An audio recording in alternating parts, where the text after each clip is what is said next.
Namaste, beautiful souls. It's Dr. Danny. How's everybody doing? I hope you're having a magical day and living your best life. Happy New Year, everybody. So exciting. Let me know if you can hear me. Just going to wait for YouTube to populate the video. There we go. And there's my chat. Let's see, who do we have today? We've got Lori. Thank you so much for being here. So excited to be back. I missed you all. It's been a while. You go more than a week without a live and you get the you jones for it because you want to talk to your people. So but it's been good for me. Let's see. We've got Diana Allen here. Feliz Año Nuevo from Mexico. Muchas gracias. Seema Dragon is here. 2025 is going to be interesting. Looking forward to the show. Yes. 5x5. Thank you, Ultimus. All right. Good. Audio's good. Okay. So, how was the solstice for you guys? The solstice, the new year, the sun moving into Sagittarius. Now we have this new moon. These are three very important portals that have been coming at us the last few days. And I, for one, have definitely felt it. I've had to work a lot. So I've gotten some very nice alone time. When work's not busy, I can sit and ponder some things. And I actually took a stab at a little decoding, and I wanted to share that with you guys later at the end of this. I put together my normal presentation for Venus transits, but then when I decided to use Sensate as the example for Venus and Aquarius, I said, you know what? Let me see if I can do some numerology and see where this little rabbit hole goes. So I just started plucking at it, and I did. And I have a few slides for you guys at the end. So hopefully you'll be interested in that. Hopefully you'll stick around to the end to see that. It's pretty cool. So today we're going to talk about Chiron going direct. We're going to talk about the new moon that is tomorrow. It is moon, sun in Sagittarius conjunct asteroid Lilith. So we'll look at a chart and see what that looks like. And then we're going to dive into Venus. I'm going to review Venus's cycle with you again. I know I did this before we moved into Capricorn, but she is about to head into her most dynamic part of her overall 20-month cycle. And the numerology of Venus is very important. When you think about her cycle, the numbers surrounding it, how she dances with the sun and earth, excuse me, you get encoding for the Fibonacci sequence. And when you do numerology, there is a Fibonacci cipher that you can use. It's called the Psi cipher, and it looks like the symbol that you would use for the Fibonacci sequence. So I'm going to show you all of that. This is so cool, and it's so very Aquarian. You know what I mean? It's like a higher mind. It's like a different kind of vibration. It's trying to figure out the underlying code behind everything. And I feel like I might really be a natural at that because the process of going through the decoding was super interesting, but I'll share that with you guys later. So I hope you guys are good. The quiet time's been good for me. I put together some compilation videos for you. I hope you all have been able to see those. It took me a long time to do it, but what's really cool is it's more like busy work, so I can go at it and then come back and do something else. And so that's basically been my process. And I'm just taking out the best parts of all of my videos over the last year. So we divided it out into sort of spiritual teachings, metaphysical teachings, and then you guys are getting one more video for the end of the year, and it will be my astrology teachings. So all the cool little tips and tricks that we've gone over the year are going to be in that video. That's about 1 hour and 45 minutes, and that comes out on the 31st. So if you have a few hours just to kind of sit and chill, you're going to get a nice hour and a half of just astrology concepts. So it's pretty cool. Let's see, who else is here? We've got Harmony Goddess. Solstice was laid back and cozy. Good quiet time. Awesome. Celtic Thistle Psychics is here. Hello. You had a great time since 12/12/13, then full moon and solstice still flying high with the energies. For me, it has been very draining. I have been physically very tired. I think my immune system has taken a hit, and I think it has to do with all the solar activity.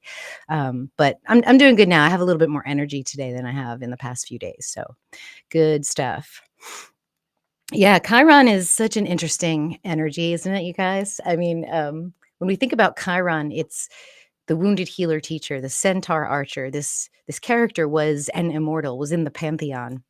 and he was wounded, mortally wounded, but couldn't die because he was an immortal. So imagine being an immortal, having to suffer a mortal wound. It came to the point where he actually begged for death because it was so painful and so hard. And so the journey of Chiron really is to take the pain, but not the suffering, right? So it's that old Buddhist philosophy where pain is inevitable, but suffering isn't. And that's what the Chiron journey is. You will never get rid of the deep subconscious wounds that we have all got from Chiron, either from early childhood or from past lives. It'll never really go away, but you can learn as you spiritually evolve to integrate those wounds and become a better human, a better soul, and become the teacher healer. So that's Chiron's journey. And Chiron rules Ophiuchus. So anything that's in Ophiuchus right now, what's in there? Mercury, right? So we've got Mercury in Ophiuchus, Chiron stationing direct.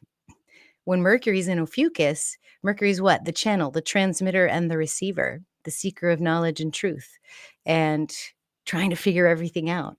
And the information that's coming through with Mercury right now is from one of the deepest, most intense parts of our sky. It's the very end of the burned path. It's Scorpio and Ophiuchus. And Mercury is traveling over a part of it that he's already gone over. So we're revisiting these wounds. We're revisiting our traumas, and we're seeing, how we can integrate them even further. So it's super intense. And when Chiron is retrograde, it's more of an internal process. Whereas when we station direct, and hopefully you guys are working with it like this, it becomes a different energy. It becomes more of a, now how do I help? Because I've spent this time inward, and I've spent this time working on the things that, I need to integrate. What's next, and how can I help others? So I feel like that's what this shift is doing for us, this Chiron stationing direct. And you'll have Chiron station direct for about half the year, and then retrograde half the year. So we go through it. We go through this yearly cycle where we're retrograde and then direct, retrograde and then direct. And Chiron takes about 50 years to traverse the entire zodiac. And right now we're hanging out in the stars of Pisces. So this is a deep collective wound of being disconnected to soul, being disconnected to source. And we see that, don't we? We see that manifest in really dark and evil ways a lot of times. And when we see that outwardly, when we see that projected, we think to ourselves, how in the world can there be a God when this evil is allowed to occur? But Chiron teaches us that this duality that we have in Pisces, you have to have the evil with the good in order to really experience the fullness of life, to truly integrate the wounds, to accept the evil with the good at the same time. So that is Chiron direct for me. Let's see. Oh, Christine's here. Yay. Awesome. I'm so glad you're here. You just reminded me the last thing I wanted to talk about. Before I got into the new moon. Stellar Foundations. Yeah, Christine just joined, and we have 6 others. I'm waiting on one more to sign in. Once we have her, then I'd love to get at least 6 more, because then we'd have a group of 13. That would be really, really cool. So I hope you guys are interested in Stellar Foundations. If not, take a fresh look now that the solstice is past and the new year is here. I've added payment options to it. So you can pay over 12 months if you want to. This is going to be a really amazing experience that you will have access to as long as it serves you. It's basically all of my meditations that I've ever done on every planet and constellation. You also get the modules from my comprehensive astrology course. So you learn all the techniques that you need to practice astrology. And then you also get a deep dive lecture into each planet. We take it through the houses, through the constellations, and for the outer planets, you get all the correct transit dates for Pluto, for Neptune, for Uranus. So it's a pretty amazing course. We're going to meet 6 times for a 2-hour office hours session. And the first one is on the first day, on the 20th of January. It's going to be our inaugural Stellar Foundations class, launched on Inauguration Day. I'm super excited. So please check that out. The link is in the description. I would love for you guys to just take another fresh look at that.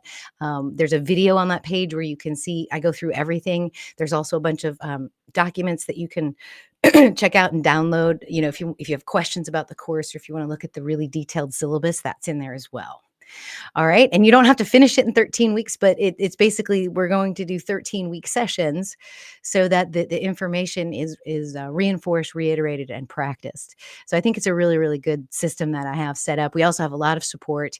You will get software, so you won't be trying to figure this out with just, a weird sky watching app and the free chart calculator. You're going to have professional software, and we are going to teach you how to use it and how to pull the charts that you need. Plus, if you have problems setting up your reports in the way that you want to run things, I have someone that will help us. It'll be One Sky Astrology is participating. And then, of course, Lori is going to be over there in your private Facebook group, cheering you guys along. I have other people that are going to be in there and taking it with us. So yeah, and Lori's already gone through all the modules because I put her in there right away. So you guys are really going to love this. And then what we're going to talk about will be stuff that I probably don't really go into too much on YouTube. This is going to be really, nuts and bolts, nitty gritty. How do you actually do the work so that you can apply it and use it in your own practice? So I really want you guys to check that out. That's all I'll say about this right now. Okay. Let's see. Do you guys have any questions? Anything you guys are thinking about right off the bat? Because I am excited to dive into this presentation for you. I spent a little bit of time. I got some PowerPoints together for you. I have 44 slides, which is super fun because when we talk about numerology, we add 4 and 4 together, we get 8. All right. 8 is a big number for Venus. And I'm going to go into that in this presentation when we talk about Sense8, which is a Netflix TV series, and we talk about Venus in Aquarius. So, okay, let me share. And I want to just look at the sky real quick. I want to orient you all where we are in time and space. We're doing constellational, real sky, true sky astrology. This is not tropical. I do have ways to translate these constellational positions back into tropical for you, but I really want to go through this Venus in Aquarius because that's where she literally is in the sky. So that's what we'll be doing also with the moon. And to prove it to you, I want to show you the sky. Okay. So here is Venus just about ready to leave Capricorn and enter into the stars of Aquarius, the water bearer. This is Uranus's house. Uranus is the rebel. Uranus is the freedom seeker. Uranus is metamorphosis and going your own individual path. So this is very Uranian energy. As Venus enters this space, she's square to Uranus, and we'll talk about that. So this is where we are right now. This is the new moon, which is tomorrow. Look, we're still in it. We're still in the middle of this deep rift of darkness and void. Okay, so if you guys aren't feeling energetic just yet, we're all on our own individual paths. Everyone feels it a little bit differently, and the timing can be a little bit differently. So like for me, last week was pretty deep and inward, but you may still be in it, and that's okay. As Mercury moves through this space and over the galactic rift and then into Sagittarius himself, all the personal planets will be out of that space. We will be facing a new and freshness. We'll be optimistic. We'll be looking forward. There's a lot of good energy coming this year. And it starts right here with this new moon that we're going to look at in a little bit. And then the other thing I wanted to show you really quickly was the solar flares that I've been experiencing. So this is spaceweatherlive.com. And this is just the last, okay, so this was last night. So in the last 24 hours, we have had, over a dozen solar flares, and all of them in this like M range. Okay. So this is intense. If you guys feel knocked back a little bit tomorrow and the next day, this is why. I just want y'all to be ready for this. Okay. Because I'm feeling it. I get the ear ringing when these start hitting. And when I sit down and just try to, download and think, it's and it's this, and the Schumann resonance is going off too. Check out my friend Stephen Burns, he calls him the space weatherman. He's doing he did a talk earlier today about this, so you guys should check that out. All right, cool. That's what I wanted to show you in the sky. Let's take a look at this presentation I have for you. So Sense8. This is a basically a TV miniseries. It's on Netflix. It's 3 seasons. The first season, you spend getting to know basically the plot of this story and the characters involved and their unique gift. And for those of you that have seen it, this might be a little bit of a review. For those who have not seen it, this will not be a spoiler whatsoever. I'm just basically going to walk you through how we meet these characters. And it basically starts off with 8 births. They were all born on the same day, 8/8 of 1988. Okay, so these 8 individuals, all born on August 8th of 1988, literally are connected in some way. They're all born from one mother, I believe. But what happens is as they grow older and I haven't watched it in a long time, but as they grow older and they mature into adulthood, they notice that they have connections to each other that are different than just, a psychic connection. It's like they can literally be in the same room with each other, talking to each other, feeling like they're touching each other. Some of them even get into relationships and, like, get involved with each other's sexual energies, and that's super interesting. But if you think about Venus, you think about the number 8, this is all very related to the sort of collective energy we get with Aquarius, right? Because Aquarius is about the future, the collective energy, AI technology, computer programming, all of this is very Aquarian energy. And so to have these 8 people with this numeric birthday is super interesting. And so the whole first season, you learn about each of their personal lives, how they all interact with one another. And then the second season is using their powers and controlling their powers. So imagine being connected to 8 different people all the time. That would be a lot. So they learn to shut it off. They learn to actually turn it off, which is really, really interesting. So I'm going to give you not only 8/8, but also the date that this was launched, which was 6/5/2015. There's an interesting connection to the date of the launch of this series, as well as the birth date of these kids. Um, and so, yeah, so basically I just started with the numerology, and then I think I went to the cards next. And then after that, I went to the periodic table.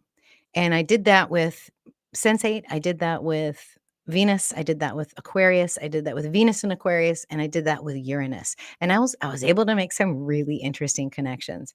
So I just wanted you to get a feel for how this is going. To be able to sense others, okay, to use that fifth, sixth, seventh, eighth senses and be connected like this to a collective is very Venus and Aquarius. All right. I hope you're understanding that to have the sensate energy of Venus, who attains enlightenment through experience of the senses in a way that is collective, is very much resonates with the plot and the theme and the superpower of these people. So let me show you this new moon really quick. Then I'm going to show you a graphic of what Venus in Aquarius might look like. And then I want you to just listen to the words I'm saying, because I'm going to describe this energy to you. And then we're going to go through Venus's cycle. I'm going to read you the transits for Venus, and then we'll do the decode. So we might be here for a little bit. Hopefully you guys are going to enjoy this.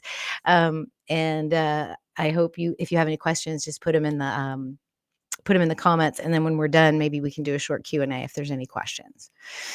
All right, so let's go. New moon. So here we have moon, sun, and asteroid Lilith in conjunction in Sagittarius. So whenever we have a new moon, this is a chance for a new cycle. This happens every month. We had the last new moon over here in Scorpio. The one before that was in very late Virgo. We had another Virgo new moon. So every month we get a new moon. This is a chance to reset. This is a chance to set intentions. So hopefully over the next 24 to 48 hours, you're sitting with this fiery Sagittarius energy and you're considering your thoughts and feelings. What is it that you want? What do you desire? It might feel a little bit inspired. This is the house of Jupiter, and Jupiter's in Taurus, which is ruled by Venus. So we have this nice connection here. So this can be Venusian type energy, because they're actually, they're in, Jupiter is in Venus's house. So take this fiery heart of Sagittarius, take this fresh new cycle, and then you've got this asteroid Lilith, which is kind of a raw, rebellious vibe, right? It's like perfect for setting intentions rooted in the truth, the highest truth that is you. Okay.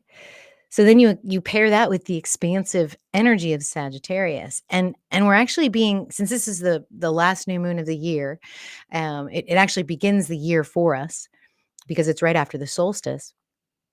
What bold visions do you have? What do you want to do? What truths can you reclaim with Lilith's power? She's very strong. She whispers to us, so it's an intuitive energy. It's not so much like you're going to get, hit over the head with a frying pan with what it is that you want. No one's going to tell you. It's an intuitive energy. You have to sort of dive in and connect and use the sensations that you have with your body. Does this feel good? Does this not feel good?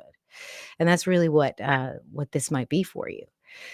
So along with this Chiron stationing direct, then we've got an invitation to integrate all of our lessons, step into our wholeness with this like renewed strength, this individuality, because Uranus rules Aquarius. So we've got Uranian energy also in Taurus.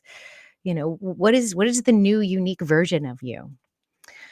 So yeah, there's a lot of energy coming through with this new moon. This feels exciting to me. When I look at the full moon, though, I get a little nervous. There's a lot of squares, and the next full moon is actually called the wolf moon.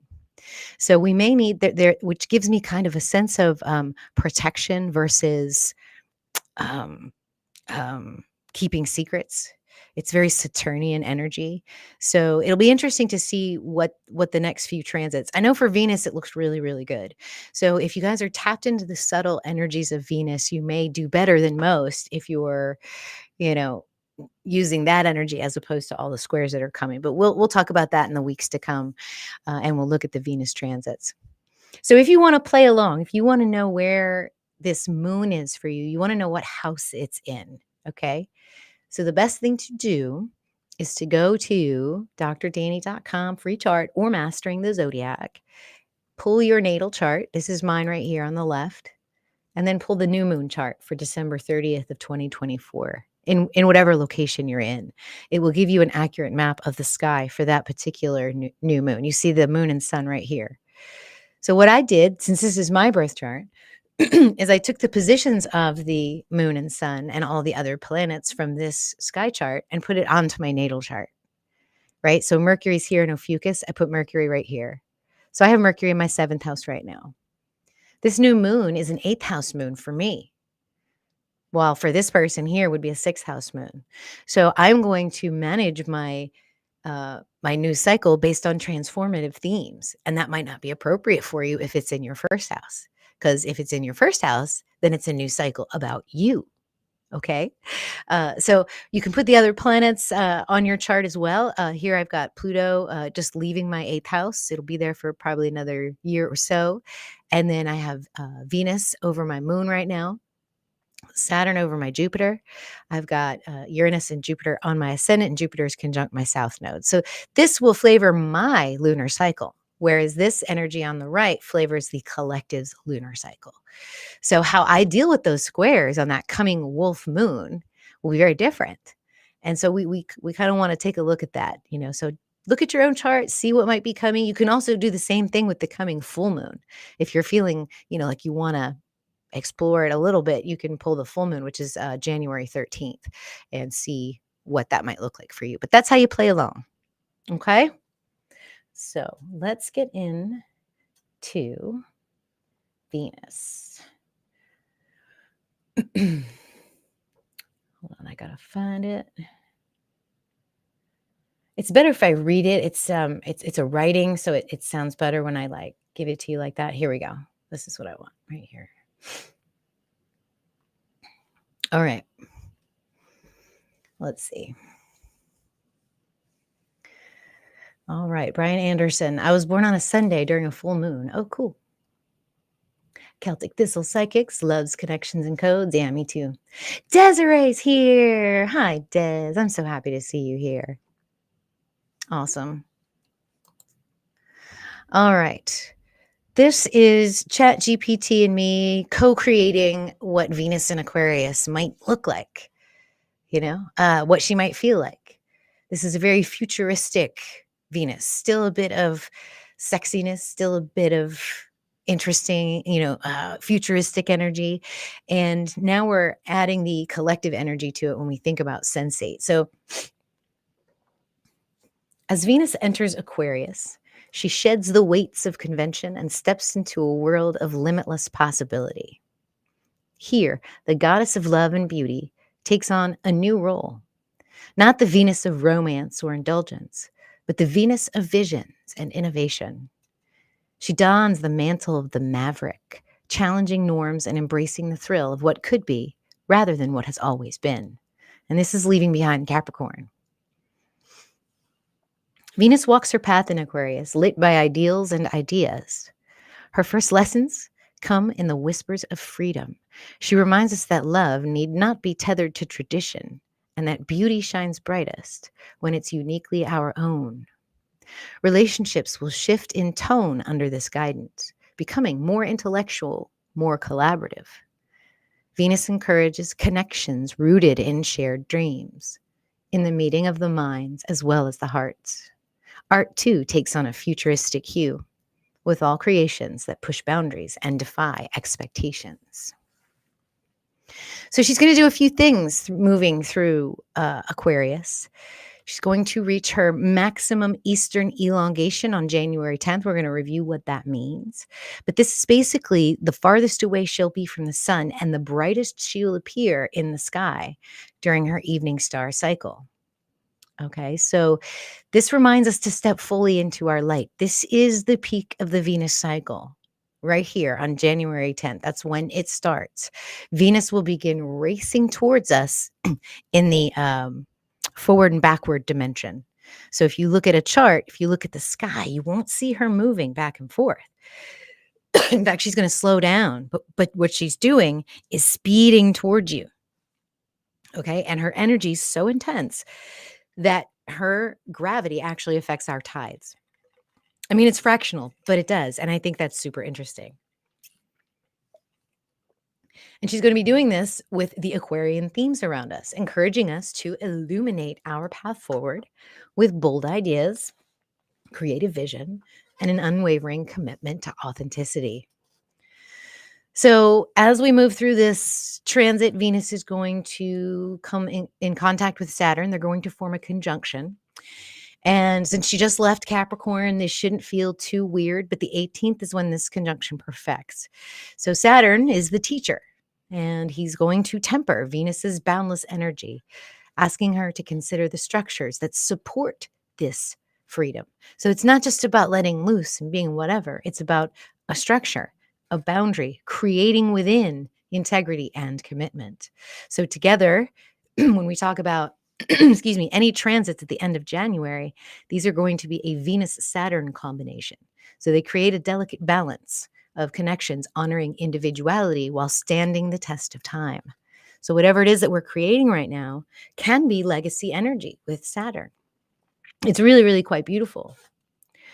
And then there's some other energies, and we'll get into that. So let me review with you really quickly, guys, what Venus's cycle looks like astronomically, because I think this is really, really important. I'm going to play this video.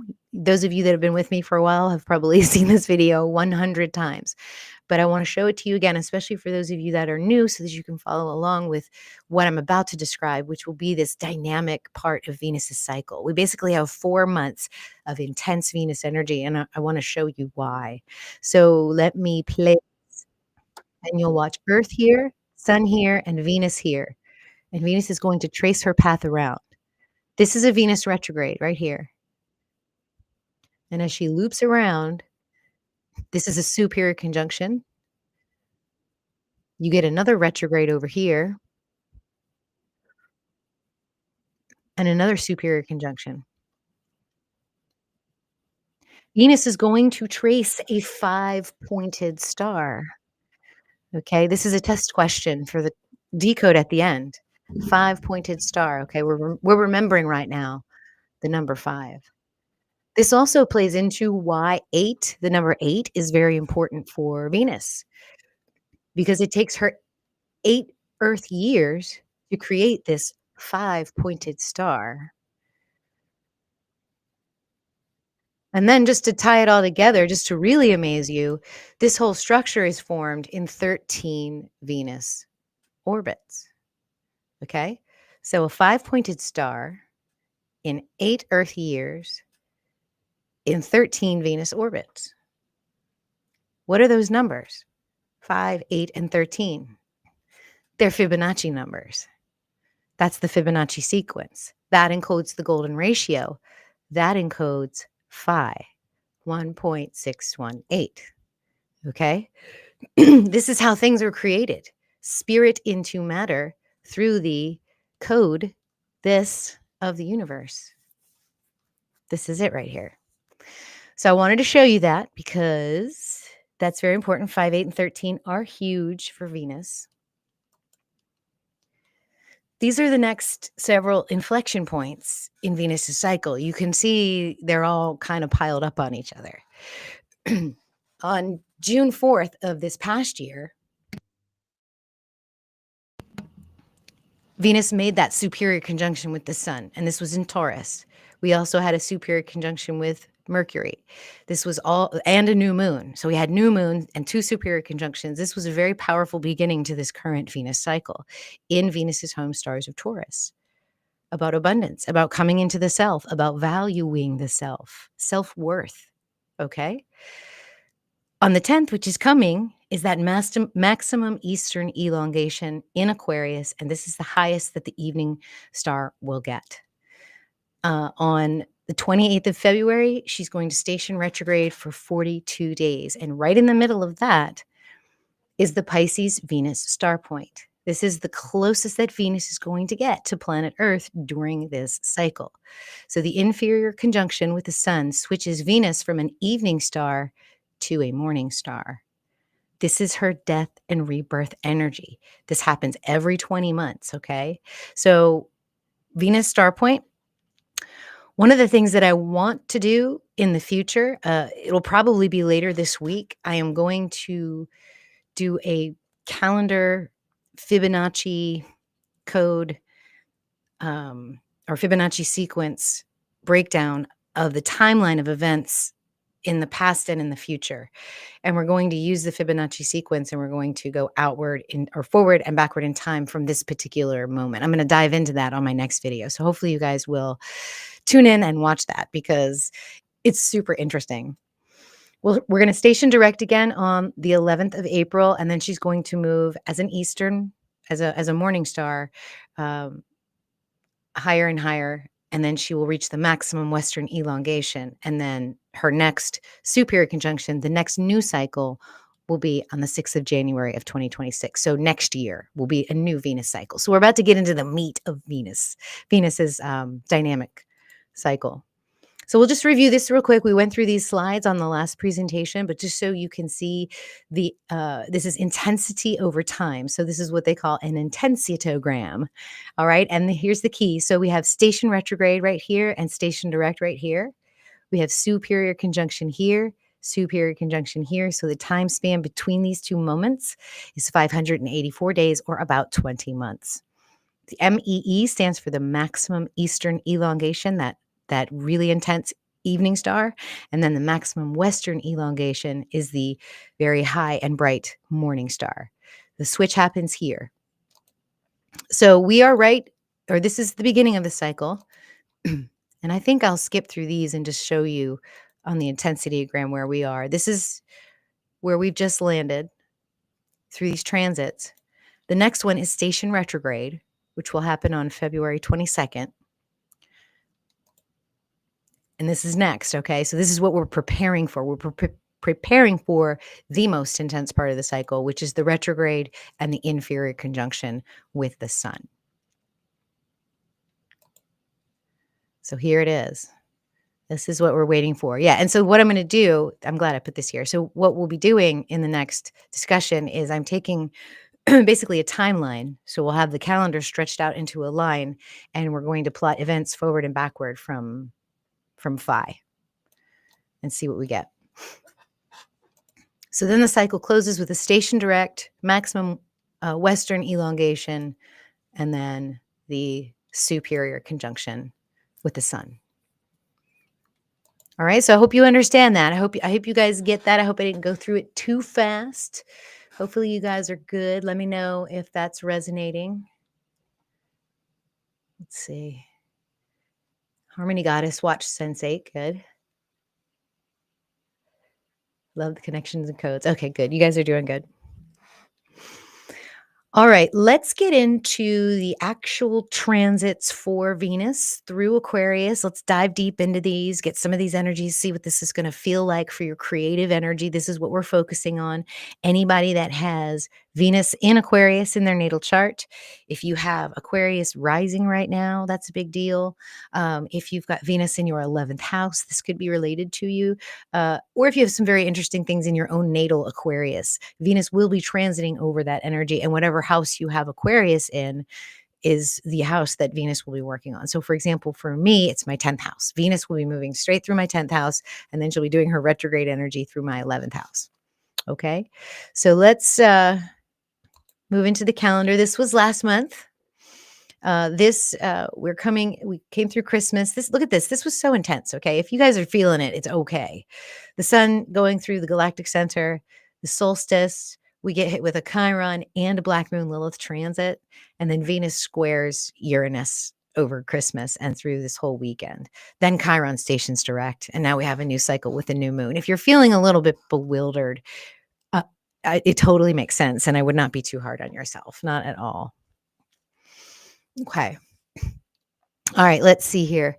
This is Venus in Aquarius. It'll be from 12:30 to 12:21. So everything in this black line is Venus's transit through Aquarius. These colored lines are the aspects that Venus is making or that something is making to her. Okay, and then I've labeled important dates in here as well.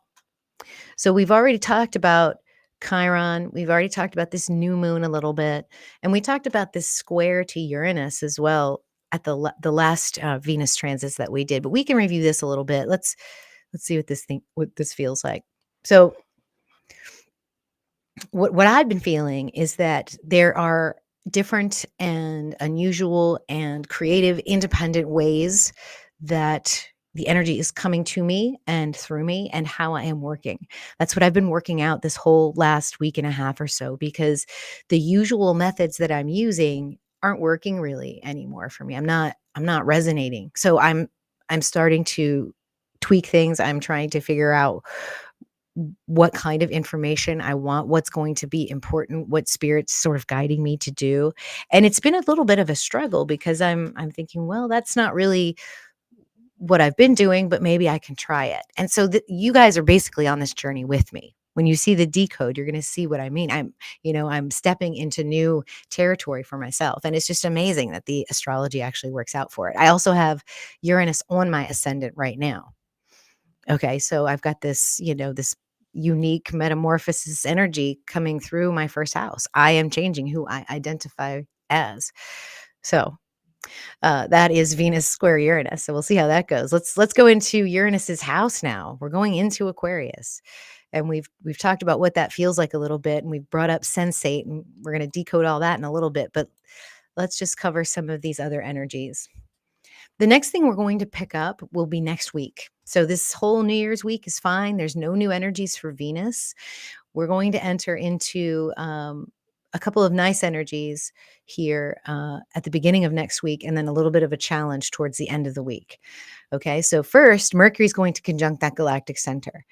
Sun's done it, Venus has done it, Moon's been doing it. Now we're finally, after the retrograde, we're finally going to get some truth here. We're finally going to get some information.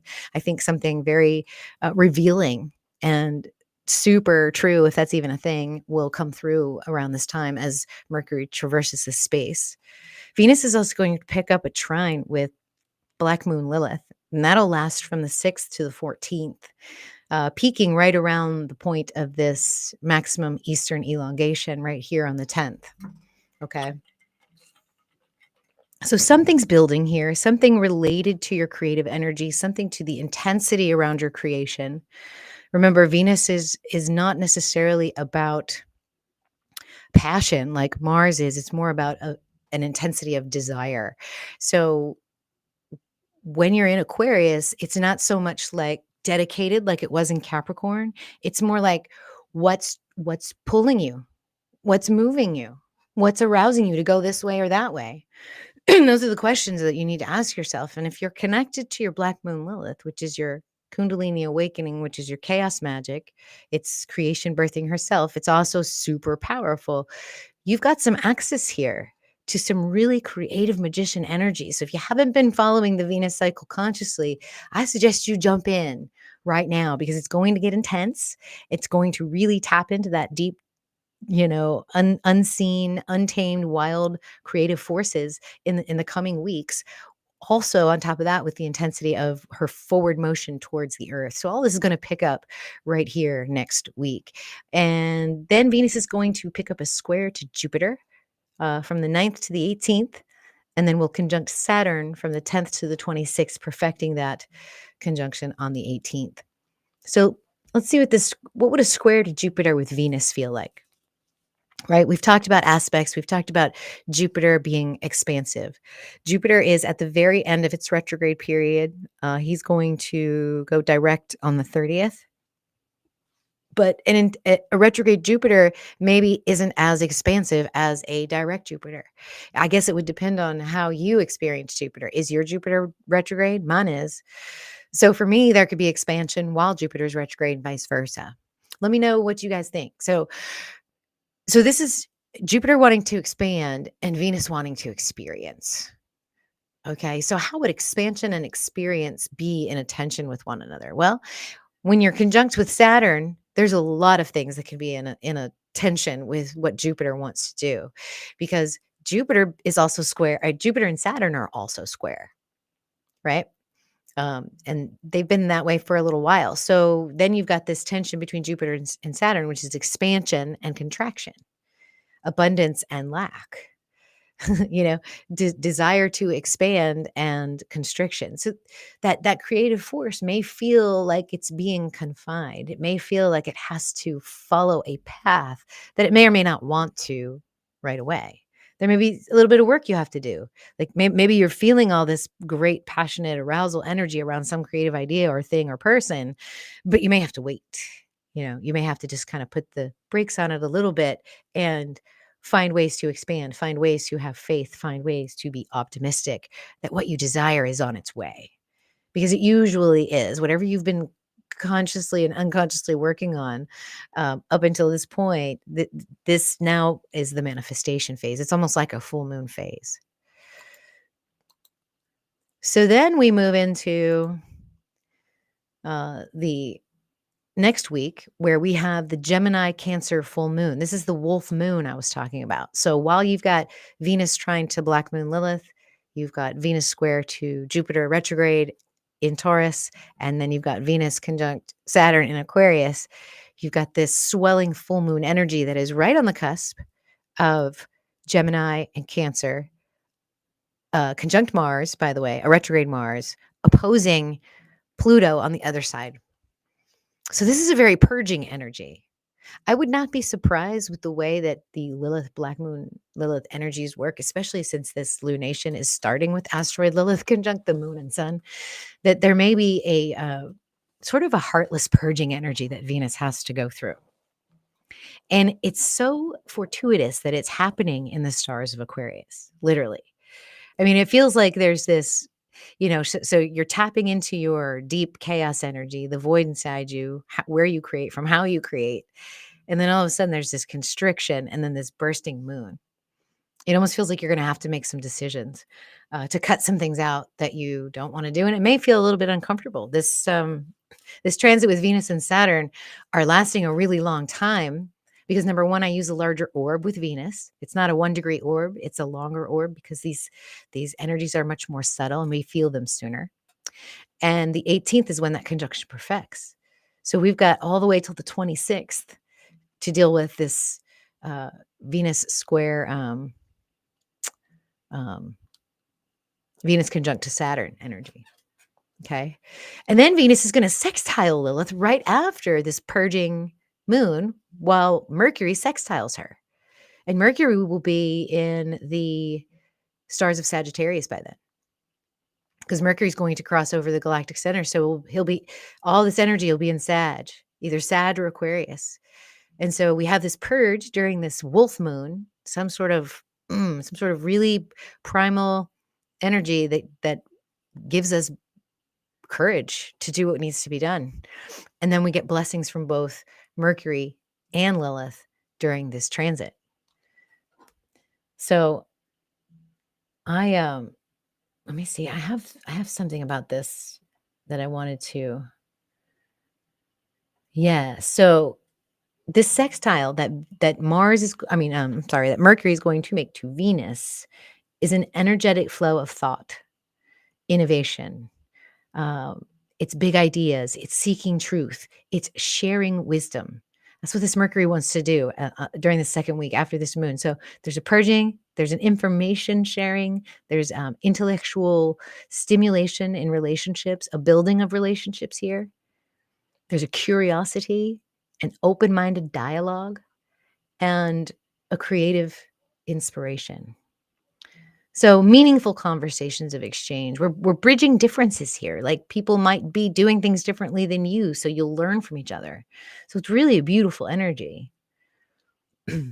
Anyone that inspires you intellectually or creatively is a this is really great. This is going to be a really, really great week for Venus, even though she's conjunct Saturn. And in fact, you might get ideas on how to work with this, Jupiter energy and this Saturn energy through the energy of Mercury, because Mercury has been in a T square with them. Mercury already did that when he was traveling retrograde, and then the sextile to Lilith is challenging your norms. Like what is it that you have in your relationships and your creative pursuits, your creative energy that you can change, that honor your freedom and your authenticity? I mean, if you're already free and authentic, cool. But if there's more freedom and authenticity that you can find, this lunation and this particular set of transits for Venus, I think is where it's got to happen. So you can also heal here too. Any fear of rejection, judgment, um, will be healed here, I feel like, and it allows for greater confidence in that uniqueness that you are. So you can step out of your comfort zone here very comfortably, creating new projects, connecting with new collaborative energies, anything that you want to do creatively that's in a collective or collaborative sense. The energy is just perfectly ripe for it here. We're gonna look at that full moon here real quick. Yeah, here it is. Here's what I was talking about. And look, I figured out how to draw on my PowerPoints, you guys. Here's what I was talking about. That moon right there on the cusp, opposing.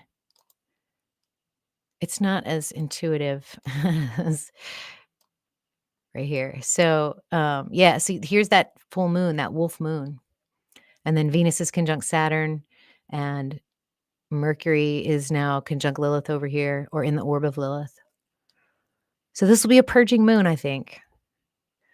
All right, let's go into the last week. And this will be fun. This is when I get a little snarky every month when the sun enters the actual sign, and the tropical are saying that the sun is in. I think they'll be saying it's in. The sun will be in Aquarius when the sun will actually be in Capricorn. So that will happen on the 20th of January.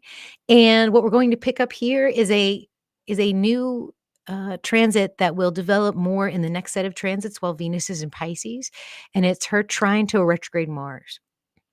Okay, so right as she's leaving Aquarius and entering into Pisces, the theme is love and oneness, and working with Mars will be a very nice energy. It's the two together alchemize a combination that can't be stopped. It's like you've got the creative force and the divine inspiration and the will to do it. And so the week after you get these new ideas and come out into your new self, then you'll have some help with Mars. And then the last thing is Sun conjuncting on Pluto. Now, this happens every year, but the time that it's happening, the timing is right as Venus is entering into Pisces. So it's one more chance to sort of let go and to purge and to get rid of everything that doesn't serve you and to be ready for this eclipse season.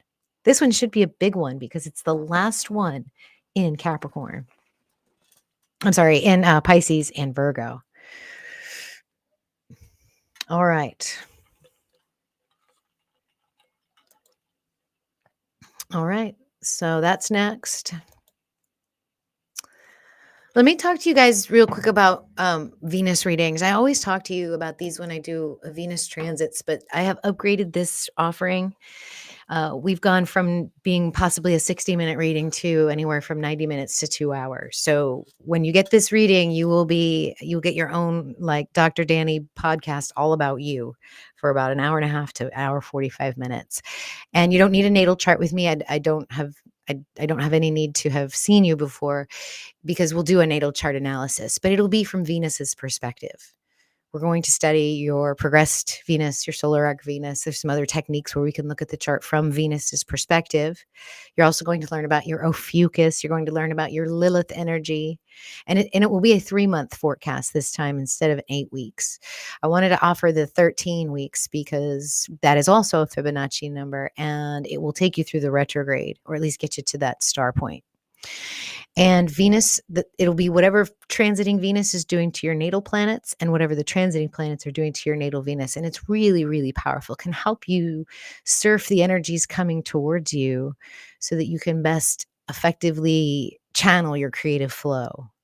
And not be caught up, not get stuck in a loop, and not be triggered. It's really a great energy. If you work consciously with Venus cycles, one of these is really good to get. And then it comes with an optional follow-up call. So this is a great reading. The link for that's also in the description. I hope you guys check it out. I even like redid the cover of it so that it would be more eye-catching. Those of you that have had one of these and are watching right now, please let everybody know that you loved it, because this is actually really, really good. A good reading. And I always get good feedback. I don't think I've had anybody that has not enjoyed my Venus reading. So I want you guys to. Okay, enough about that. Let me see where you guys are. I just want to check in and say hi because I can see you chatting, but I want to just check in. All right, I have to stop sharing now. There we go. All right, cool. Christine asks, is there a list of what all RX means for each planet? Can you create one, please, Dr. Danny? Yeah, I guess I'll get right on that. I don't know. There really isn't a lot of cohesive data on that. A lot of people just say it's like an inward process, or it's a chance to review, or it's a chance to go over anything that you've missed with that cycle. I can feel it with the way that I feel Saturn is that there's this driving energy.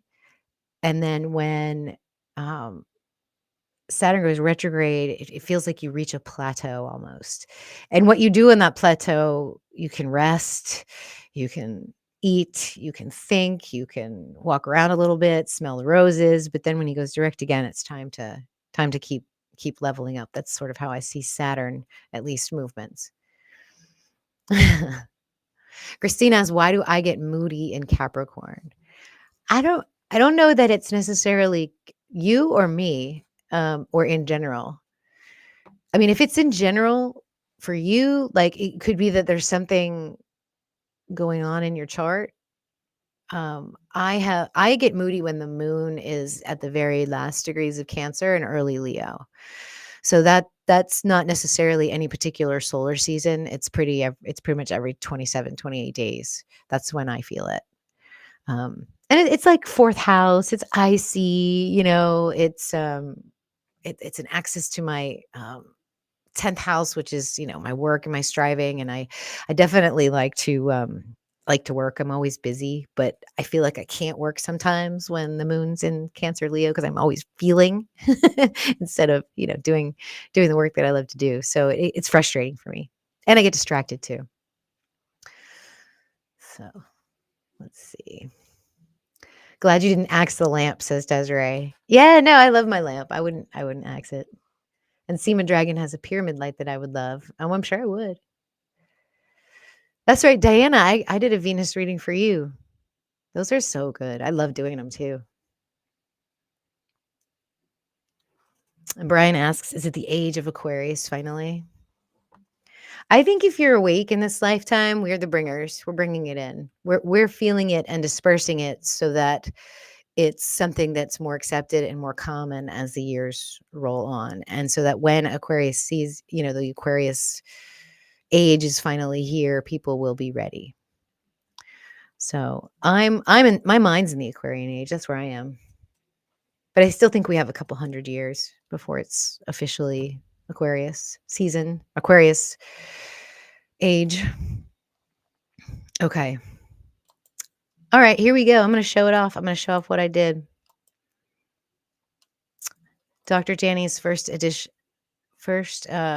official decode. Using the techniques provided by Decode Your Reality, the cards of illumination, tarot, numerology, alchemistry. I put this graphic up here so that you guys could maybe get a visual of how the underlying coding and how decoding might work. When you're equipped with these tools, and trust me, I'm not an expert. I should also add astrology on here because that's another one. That's just a given on this channel, right? I'm an expert in this. I know this pretty well. I'm pretty good at math.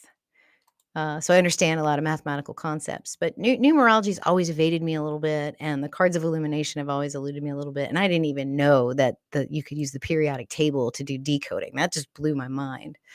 And so what you do is, instead of just having one tool, you now have an entire pack of tools in your hand, and you can start pulling threads on this matrix that we're in. You can start pulling little threads. And so you'll keep note of what you got over here, and then you'll keep note of what you got over here. And eventually what you'll find is that there are connections between certain things that otherwise wouldn't normally be connected. But because of numerology, mathematics, the cards of illumination, tarot, alchemy, and astrology, you can find these connections. And all of a sudden, the circuit starts to light up for you, and you can see where you need to go for the next path. I mean, imagine like closing your eyes and just sort of wiggling certain strings, and then all of a sudden the paths light up for you. And that's literally how this process was for me. I didn't even know where to start. So I just said, okay, I am just going to take a few concepts, just really something really simple, and I'm going to do the numerology. So I took Venus in Aquarius, and I took Sensate, and I also used Uranus. And I went through the process. So I'm going to take you through what I found. And, for those of you that are already decoders, apologies if I made a mistake or if I'm not doing it exactly the way you would do it. I haven't had any formal training. I've just been watching Logan over on his channel and, trying to figure out how that would work for me. So here it is, my first decode. So we're going to use Chaldean numerology with the Fibonacci, with the golden mean cipher. And we are going to connect Venus to this and Aquarius to this, and it's just going to blow your mind. It's really, really cool. So I will try to go slowly so you guys can follow me. There's about 5 proofs in here, and we'll get started. So the first thing I did is I took Sensate, and I put that into the decode. This is from Decoda, DEKODA.co. You can go there, and it's a calculator. You type in anything you want. You can pick whatever cipher you want, and you'll get your number. And I got 29 for Chaldean numerology, and I got 32 for the golden mean cipher. Okay, so if you just take 32 and you reduce, it's 5. And what is 5? 5 is a Venus number, the 5-pointed star, right? That took 8 years to make, where Venus went around 13 times. 8 plus 5 is 13. So that's thing 1. That jumped out right away. I was like, oh, wow. Okay, so Sensate is definitely connected to Venus through that. So then when I looked up, I went to the periodic table of elements, and I looked up the element number 29. And oh my gosh, it's copper. Copper is Venus's element. Any of you that know alchemology, then you know this. Venus is traditionally associated with copper in various metaphysical and astrological traditions. Copper's characteristics, its beauty, malleability, conductive properties, align with Venus's symbolic rulership of love, beauty, harmony, and connectivity. So copper is a very spiritual metal. It's very, very conductive. And Venus's hair was supposed to be copper, right? So there you have that. There's Venus connected in that way as well. And then when you look up the 29th card in the tarot, it's the 8 of Wands, which is the 8 of Clubs, which is 8888. Okay? I mean, wow. All right. So we watched this video. You guys understand why 8's important for Venus. And then here's a description of the Fibonacci sequence. So you can see these are Venus's numbers right here. So I thought that was pretty cool right off the bat. So I said, let me just keep going. Let me just see what else I can find. So we put that one over there. Now let's dive into this 32 from the Golden Mean Cipher in Chaldean numerology. We already have our 5.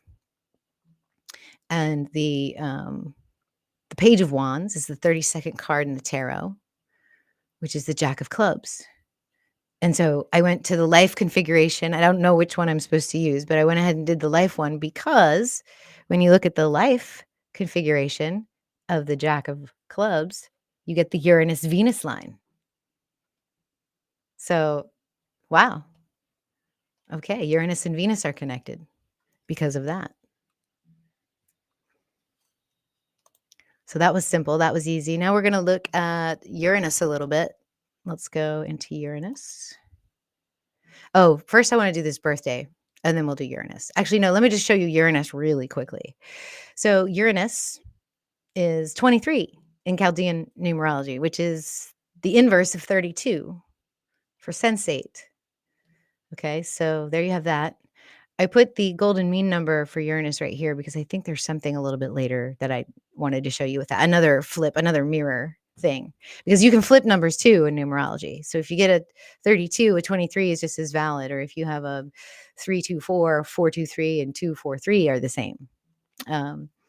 All of these characters were born on 8888, which is the 221st day of the year, which reduces to 5. So that goes back to that. That goes back to that. Let me see. How did I get the 5 of, oh, the date of 8888 is the 5 of diamonds. So each date you can go to the cards of illumination, and they are specific for each date. So everybody has a card for the date that they were born. So for example, mine is the 9 of diamonds, but the 5 of diamonds was their birth card. So if you look up the 5 of diamonds in the life configuration, it connects to the 9 of diamonds in the spirit configuration because they're in the same Saturn Neptune line. And I am the 9 of diamonds. So this is connected to me. So 8888, the 221st day of the year, reducing to the number 5, connecting back to the golden mean numerology of sensate and Uranus. Just super interesting, all connected to me at the same time. I'm the one doing the decode. Okay, so there's more. So we have that now. And then we have the premiere date of Sensate, which was June 5th of 2015. That's the 156th day of the year, which is 12, which is the inverse of the golden mean numerology for Uranus. So 12 and 21 are the same thing. 23 and 32 are the same thing. And the card for June 5th is the Queen of Diamonds. So we can take the Queen of Diamonds into the card spreads and see what we get there. And first we want to know, so first I did Venus in Aquarius. I went ahead and I typed all of that out, and I got 52. And there's 52 cards in the deck. So that was cool. And then her golden mean ratio numerology is 66, which is the 3 of Pentacles. I think that's how it worked, because the Queen of Diamond, which was this date, if you take it through, is the 3 of Diamonds, which is the 3 of Pentacles, and then this and this are the same. Yeah, that's how it worked. Okay, so the date, 156th day, which reduces to 12, is the Queen of Diamonds. If you compare that with the 2 spreads, you get the 3 of Diamonds, which is the 3 of Pentacles, which is the 66. So that was super interesting. But wait, there's a couple more. There's a couple more. Let's keep going.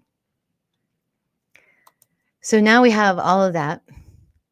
And we want to look at Venus also. I mean, we looked at her over here, but Venus's golden mean numerology number is 20, which is the judgment card.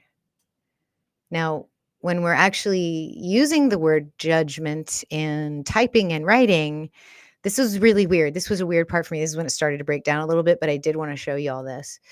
Um, Judgment has no E in it when you're typing it, but for some reason, we used to use the E in judgment. And so these cards still have that E in there, but I didn't use that. I went ahead and stuck with the 32, which is this, and connecting it to the judgment card. So judgment is 32, which connects it back to sensate 32 and Venus. And I think that's it. I think that's my decode. So then 32 took me to germanium, and then I didn't go there. There were some other very interesting things that I could have gone into with this decode as well. And I did look at it, but I didn't want to go too much in there. Let's see, hold on. So first of all, the creators of this mini series, of this show, Sense8, it was the Wachowski siblings. Does everyone know who that is? They created the Matrix, the matrice, the womb, right? That's what Matrix is. Matrix is the matrice, which is the womb. They also created Jupiter ascending. So they have an interesting relationship to astrology. They were also given an award by the Saturn Association or Foundation or something like that. These individuals are very interesting. The work that they have created is very mind-bending. They're very Aquarian in nature. And I did look at their birthdays, and there are some other connections. And I could actually work on this some more for many, many more hours. It's super, super interesting. So that was my stab at a decode. Hopefully that made sense to you guys. What do you guys think of that?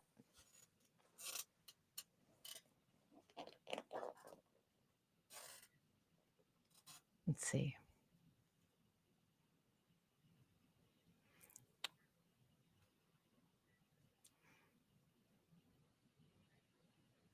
Let's see. House of Time says such a perfect compliment to Logan. Well, it's 100% inspired by his work. Your images are golden. Well, it looks like you guys liked it and thought it was interesting. I'm so glad. I'm so glad. I do want to do more of these. But let me show you what the process looked like. You'll get a kick out of this. Can you guys see that? That's what I did. I basically, you can't just list. You have to like start in the center and then like work your way out. So I did that too. That was super interesting. And then I was like, oh, there's more. And I had to do that too. So yeah, you can get into it. And what's really neat about it, and this is why I know I think I'm supposed to be doing it, is because when I'm doing it, there's nothing else I'm thinking about. Like the whole outside world is not there. It's amazing. It's super interesting. Same thing happens to me when I do surgery. Same thing happens to me when I'm creating music. It's like the spirit moves through you. So yeah, I'm gonna get into it.